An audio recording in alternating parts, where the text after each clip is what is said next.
Okay, this method that we're going to do next is called repeated subtraction. Okay, so when we do a division, we're talking about groups of a number. So we're sharing groups of a certain number equally. Okay, so if I was to think about the calculation, 35 divided by 7. So in this video, I'm showing you the division calculation written out a different way. I'm not using the step to show you the division. Okay, if I was, I would do this. 35 and then underneath the step, okay, and 7 here.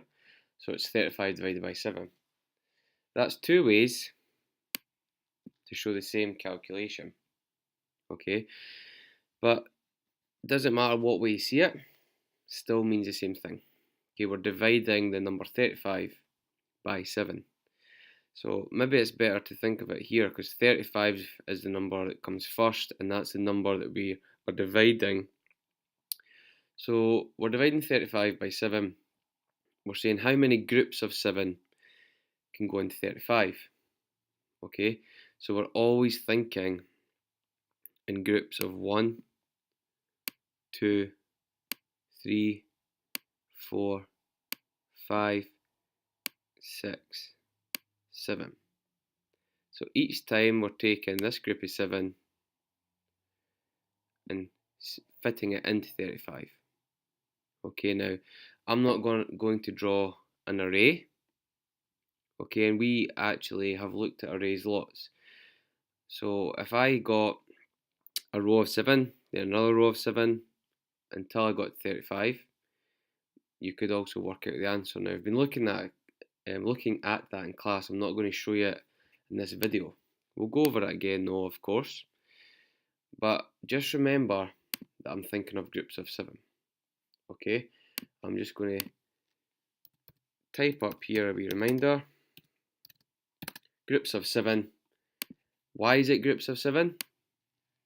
Because we are dividing by 7.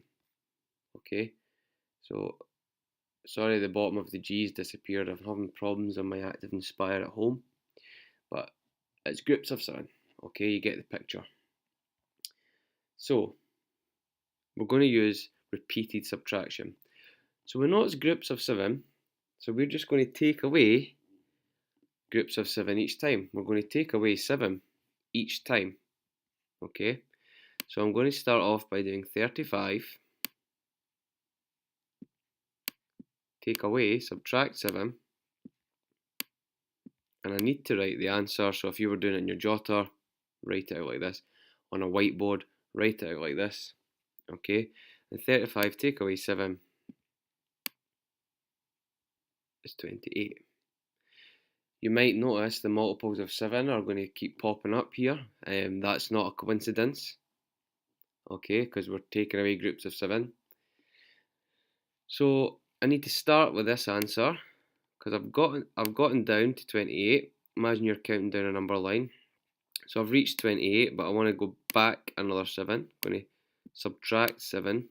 Okay, and 28 subtract 7 is 21. Same thing, 28 here, 28 here. So 21 here. So what am I going to start with here? Yep, you guessed it, 21. Subtract 7. Okay. So we've got 21, so taking away 7, and that's 14. Okay, no prizes for guessing my next number, it's 14.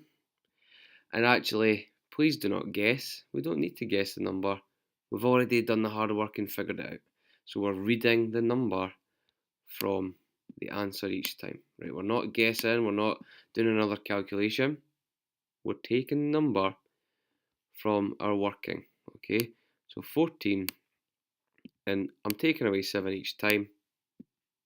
So you'll notice I've got 7, 7, 7, 7. Okay, 14 take away 7 is 7. and then I need to start with that 7 there, and I need to subtract 7. Okay, and that equals 0. Now, the fact that I've got to 0 means I've got nothing left. I've shared out all my 7s, okay, so I'm at 0.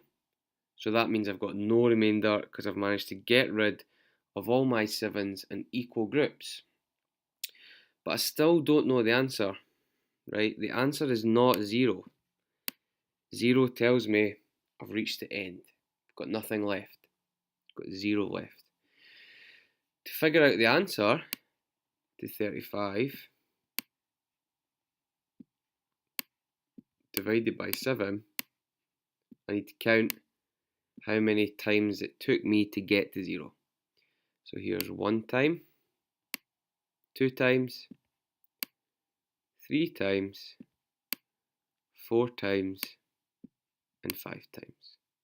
Okay, so because it took me 5 times, the answer to 35 divided by 7 is, of course, 5. How can you check your answer? How can you check your answer? You might think, right, that's good, I'm there, but am I right? Well, how can you check it?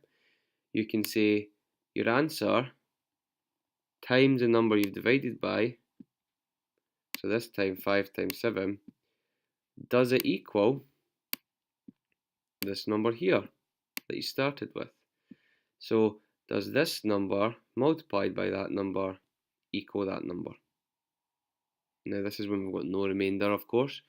So we have no remainder that time. So is 5 times 7 35? And the answer is, of course, yes. Now you can use this method even if you've got a remainder. We're not going to touch on that yet. Maybe when I think you're ready for it, we'll have a wee look at that. Okay, but let's focus on doing the repeated subtraction like this for just now.